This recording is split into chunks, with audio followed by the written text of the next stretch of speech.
বিজনীত পোনপ্ৰথমবাৰৰ বাবে গ্ৰীষ্মকালীন বিহু কৰ্মশালা। চিৰাং জিলাৰ বিজনীত নিনাদ কলাকৃষ্টিৰ উদ্যোগত বিজনী মহাবিদ্যালয়ৰ প্ৰেক্ষাগৃহত আজিৰে পৰা 7দিনীয়া কাৰ্যসূচীৰে গ্ৰীষ্মকালীন বিহু কৰ্মশালা অনুষ্ঠিত হয়। এই বিহু কৰ্মশালাত অসমৰ শ্ৰেষ্ঠ বিহুৱা 2017ৰ বিজয় সোণোৱাল উপস্থিত থাকি ছাত্ৰ-ছাত্ৰীসকলক বিহুনাম, বিহু নাচৰ লগতে ঢোল বাদক বিশেষ প্ৰশিক্ষণ দিয়ে। আজি বিহু কৰ্মশালাত চিৰাং জিলা ছাত্ৰ সন্থাৰ সভাপতি সৌৰজ্যোতি সূত্ৰধৰে বন্তি প্ৰজ্বলন কৰি বিহু কৰ্মশালাৰ শুভ উদ্বোধন কৰে।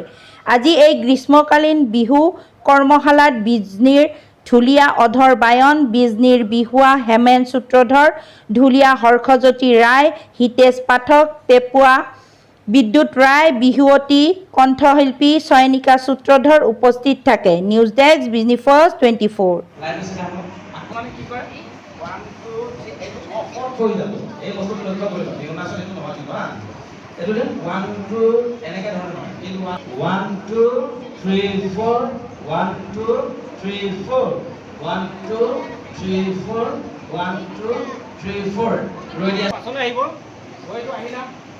ঘেন কিতাপ কৰোঁতে হাতখনৰ ফালে নহয়, কিন্তু চকুৰ দৃষ্টিটো আগফালে।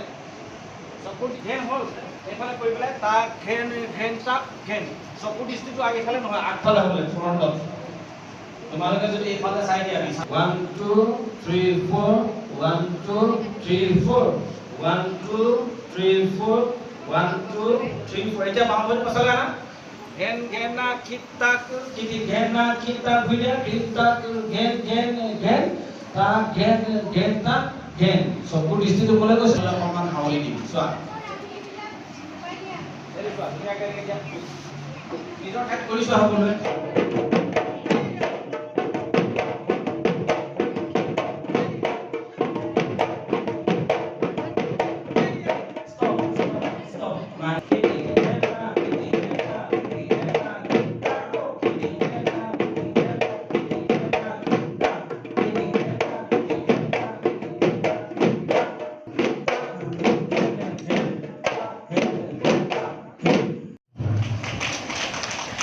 নমস্কাৰ।